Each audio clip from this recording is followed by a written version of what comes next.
myself. I thought, sure, why not?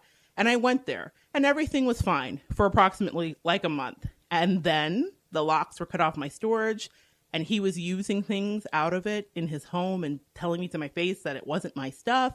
And further things started to happen, which we'll get into. So I want you to understand that's how I got from where I was living in Georgia to where the cult was in Alabama. So there's a characteristic leader. And I remember one of the first church meetings that happened, a gentleman, we'll call him Tim. We'll call him Tim. All the names are going to be changed, guys, but we'll call him Tim. He stood up and he said that if his wife died and his 2 children died, that he could live, but he could not live without, we'll call the cult leader, Warren. He could not live without Warren. And I remember, red flag count, that's weird.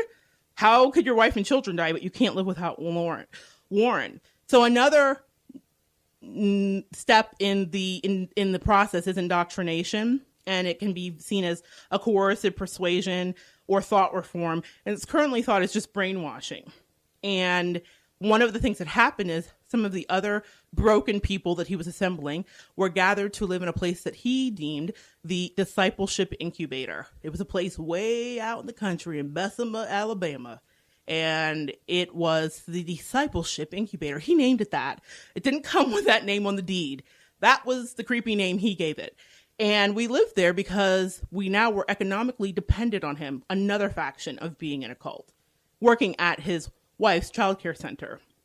The culmination of this process is often seen, this kind of coercion, by the group doing things that are not in their own best interest, but consistently in the best interest of the leader. And then, we talked about this, economic, sexual, and other exploitation of the group members by the leader. So all of this happens, and in this situation, a lot of these things happened too. Okay, so I want to just really clarify. Some groups may not fit the exact definition of a cult, but may pose a potential risk. And I want you to know this for anybody that you know may be in this situation. There are 10 warning signs of a potentially unsafe group leader. Absolute authoritism without meaningful accountability. And I'll tell you, in my situation, all things were ran through Warren. He was the end all and be all, and his followers were sycophants. I told you about the storage unit and seeing my ficus tree in his house and saying, hey, isn't that my ficus tree? And I knew that it was missing because he had cut the lock off one day and when he got in an enraged fit because I wouldn't open the door because I was at that point paying for it and thinking, why would I? And he said, someone's donated some chairs to the church and we need you to open that storage and we need it right now. Are you for the cause or are you not? And because I couldn't get to him fast enough, I arrived at my storage unit and the lock had been sawed off. So that's the first violation of your rights. And then it starts to begin to be a normalized thing. And he denied that he was using the things out of my house, even though I knew what they were. So that was a little crazy moment. Red flag 1. Then there is no tolerance for questions or critical inquiry. That's number 2 on that list. And in the beginning, I'll tell you, my feelings stirred. Everything started to feel really creepy to me within the first month. And my intuition was pinging and going off. And at a meeting I had, because he was very insistent on these spiritual father meetings. He was very much about forcing the fact that he was your spiritual father down your throat. And at a meeting, I asked him, because I'm me, is this a cult? And you may think it's a silly question, guys. I mean, are you going to ask a cult leader, is this a cult? But that was where I was at my 21 years of age. And he looked at me and he very calmly and chillingly said, if it was, would I tell you? He would say to me often that I kicked against the pricks and that I needed to unlearn my worldly indoctrination and go with the flow. At another spiritual father meeting, he backed me into a door so that I couldn't escape and told me that he was a tolerant and loving father and that he knew he was a tolerant and loving father because his father, an alcoholic and a grand wizard for the KKK, had lived in Florida, and he wrote all of the propaganda at the time that Warren was growing up. He pointed down at my flip-flops I was wearing that day, and he said, I relate to you, Florida girl. In fact, I used to wear flip-flops just like those as I was playing kick the can in fields as burning crosses lit up the night. While my father spoke. He said, that was a bad father. I am a good one because I have found it in my heart to love you. Red flag number 700. right? For a myriad of reasons there. But that was a moment I'll never forget. And that was just his way of demoralizing me and letting me know, like, you're not worthy, but here I am figuring out how to love you and how to figure out how to tolerate you, which was really always a message. Even though I come from this really strange and racist background, I'm evolved. I'm integrated. The number 4 thing is no meaningful financial disclosure regarding budget or expenses, such as independently audited or financial statements. We had a women's group in this church, and the group scrimped and saved for a trip. And he used the money for whatever he felt like, and he dared us to inquire what he had used it for. We had no rights. He was the head of the church. He berated the church for 3 hours that day and told us all how horrible we were. He would decide what happened with our money. At another instance, he used his connections in the community to tell me that my tithe wasn't enough, even though his wife and their company was paying me my salary and he knew exactly how much I got paid. He had called the bank president and had a hotline back and forth with the bank president in this small local town, a small local branch rather, and the bank president was reporting to him exactly how much I had and if I had any other income. And what I want you to understand about that is that he wanted to make sure that I was completely dependent on him. And I'd had my mother sending me like a Christmas gift of money or something like that. And he would tell me, and it always would freak me out. How did he know? And then one day he disclosed that the bank president called him and let him know it was in my account and that he was disappointed with my tithing because it wasn't enough. At the time, I'd figured out I got to get out of here, and I started to save. And he wanted to know what that lump sum was for. That's another thing. Number 5, unreasonable fear of the outside world, such as impending catastrophe, evil conspiracies, and persecutions. We were often drilled in the cult about the fact that the world would not like us and to prepare for war. We were taught how to shoot guns. And I know for those of you who know me, I've never talked about this, and so this may seem insane, and it's insane. Even as I was preparing and writing and looking over this for the past couple months, I've really been prayerfully thinking, should I do this show? Am I ready? It's been many years. Am I ready? But I have to be courageous. Thank you, Leah, and thank you to everybody who's ever gotten out of a situation. Thank you. I'm borrowing from your courage today. But we were trained to prepare for war. We were told that the community wouldn't like us, and I'll be honest with you, this cult was talked about in the community. People had told me to run, and I'll get into that in a second. But we were also taught rappelling and mountain climbing. He would often take us out to the edge of a mountain because it was something that he really loved. And he would say, look over. And he would tell us it was our Jesus at the Mount of Gethsemane moment. And he would tell us, how much did we trust him? A lot of crazy things like that. And for those of us that wanted to rappel, he would teach us how to rappel, but he would be in control of the rope. I never went rappelling. Thank God. That's one time my body worked in my favor. I did not go rappelling, but I was at the edge of that mountain a couple times thinking, oh Lord, is he going to push me off? Because at that point I realized he's crazy. How do I get out? So that's one of the other things.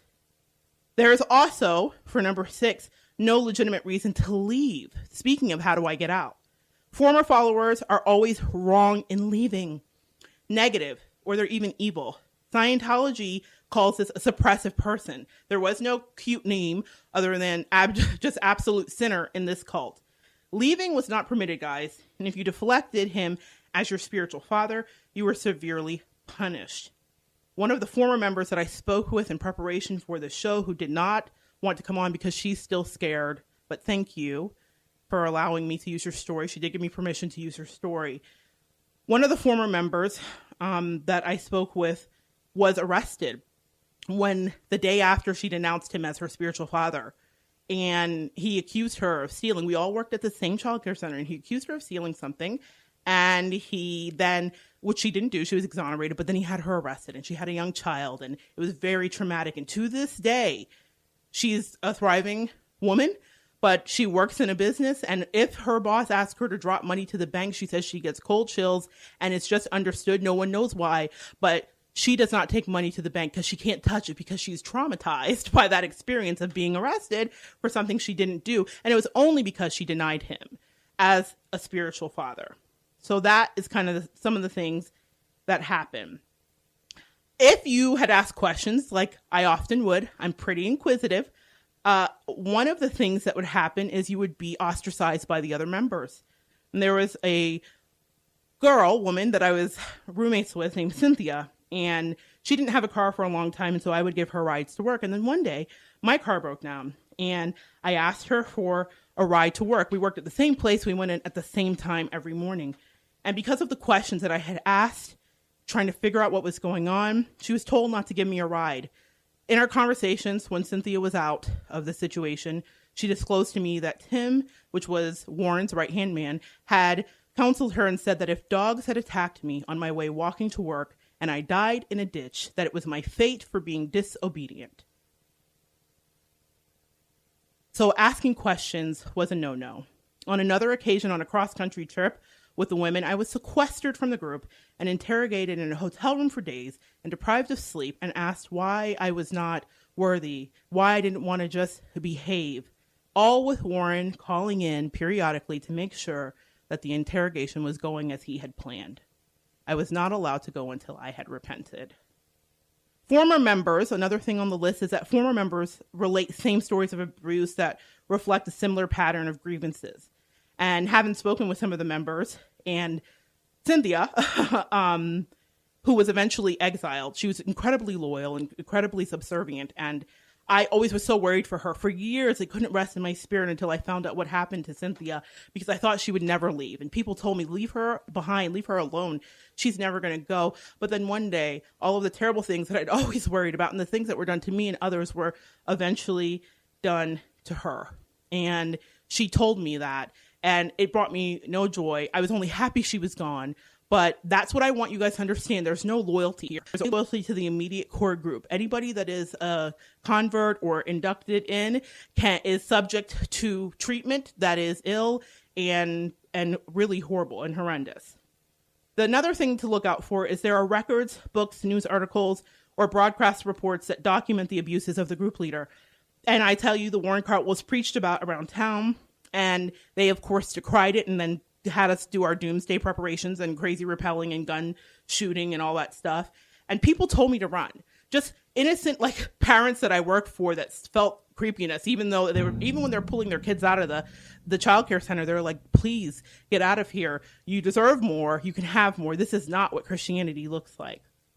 Another thing is followers feel they can never be good enough. And I'll tell you this. Cynthia and I lived in a place which was called the Discipleship Incubator, and we worked at the same daycare. And it was always like the Hunger Games. We were pitted against each other and told that one was never better than the other, and there was constant talking about each other and encouraging that. And I always wanted to be loyal, and Cynthia wanted to be liked. I liked her, and so I thought, I'll be her friend. And I remember coming into conversations and thinking, how could she say this? When I would defend her to the end. And in fact, I carried her in my heart for many umpteen years until I finally found out she was free.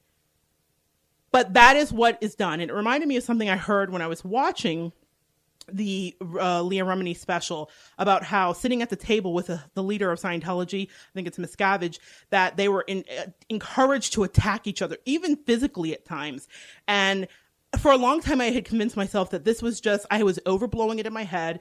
This wasn't as crazy as I thought. I'm overreacting. And then when I saw that show, and that's why it's so important to speak your truth. When I saw that show for the first time in 15 years, all these emotions were brought up in me. And I realized that what I had gone through was a real thing. It wasn't in my imagination. And that pitting against each other, that Hunger Game atmosphere was created to make sure that the person in power stayed in power. So another thing is the group leader is always right. If you thought that Warren was wrong, you faced a firing squad, which was a group of men who would berate you and let you know that you were not liked, but they would stretch themselves like Warren stretched himself to tolerate you. Toleration was a big theme there. Also, another thing, and this is the last thing, the group leader is the exclusive means of knowing the truth or receiving validation from God. No other process of discovery is really acceptable or credible. And in my case, if you follow him, then you're fine. But I want to tell you something. I had a moment, and this is when I knew I had to really go. I walked into church late from a shift. I was getting off from his wife's daycare, and he was in the process of a talk. And he was passing around a giant size jar of peanut butter, like a Costco size jar. And he was encouraging everybody to take their hands